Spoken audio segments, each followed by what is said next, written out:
బండ్లు ఎందుకు పట్టుకొని వస్తారు మీరు? డబ్బులు అడుగుతారు, డబ్బులు ఆట ఇచ్చారు మేము అంతా బెదిరించద్దండి. మీరు బెదిరించద్దు అంటే మీరు బెదిరిస్తే ఎవరు బెదిరేవాళ్ళు లేరు సార్. సార్ బెదిరించిన విధానాన్ని మనం ప్రభుత్వం చెప్పేది ఎమ్మెల్యే గారు బండి చూపినట్టు లేదు ఎక్కడెక్కడ ఈ 5 సంవత్సరాల్లో 50 జనాన్ని ఎత్తుకొని పెట్టినారు సార్ మీరు.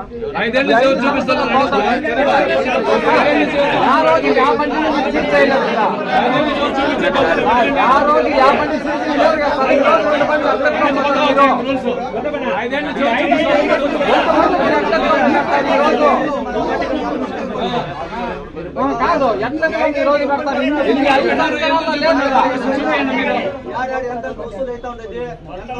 అన్ని మాకు తెలుసు, అన్ని చూపిస్తాం. మేమేం మిమ్మల్ని భయపెడితే సార్ మీరుగా 5 సంవత్సరాల్లో 50 బండి పట్టండి. ఈ రోజు ఎందుకు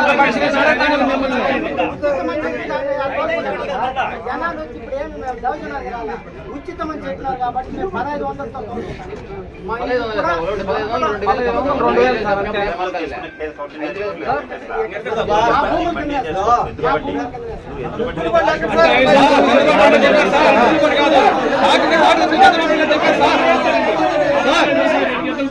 సాక్షాత్ ముఖ్యమంత్రి గారు చెప్పారు సార్.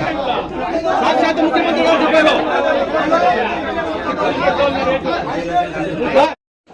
ఈరోజు ఎస్పీ గారి చిత్తూరు జిల్లా ఎస్పీ గారి ఆదేశాల మేరకు ఈరోజు ఉదయం 5 గంటల నుంచి 8 గంటల వరకు జిల్లా అంతటా స్పెషల్ డ్రైవ్ చేయమని ఆదేశాలు రావడంతో ఈరోజు మేము మా సిబ్బంది అంతా కూడా ఉదయం 5 గంటల నుంచి 8 వరకు స్పెషల్ డ్రైవ్ చేయడం జరిగింది. వెహికల్ చెకింగ్ కూడా చేయడం జరిగింది.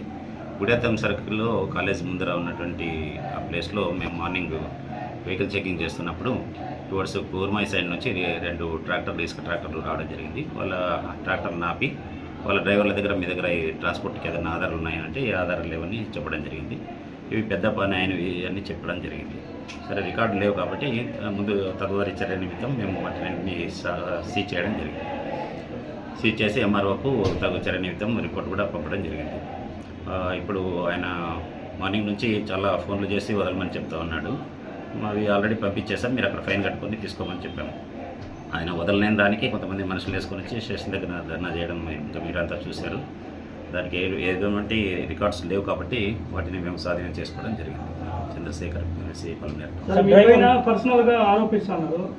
అది ఇంకా ఆయన దీనికే ఆయన పర్సనల్గా పెట్టుకొని మనసులో మాట్లాడితే మనం ఏం చేయగలం సార్. డ్రైవర్ని కూడా కొట్టారని వాళ్ళు ఆరోపిస్తున్నారు.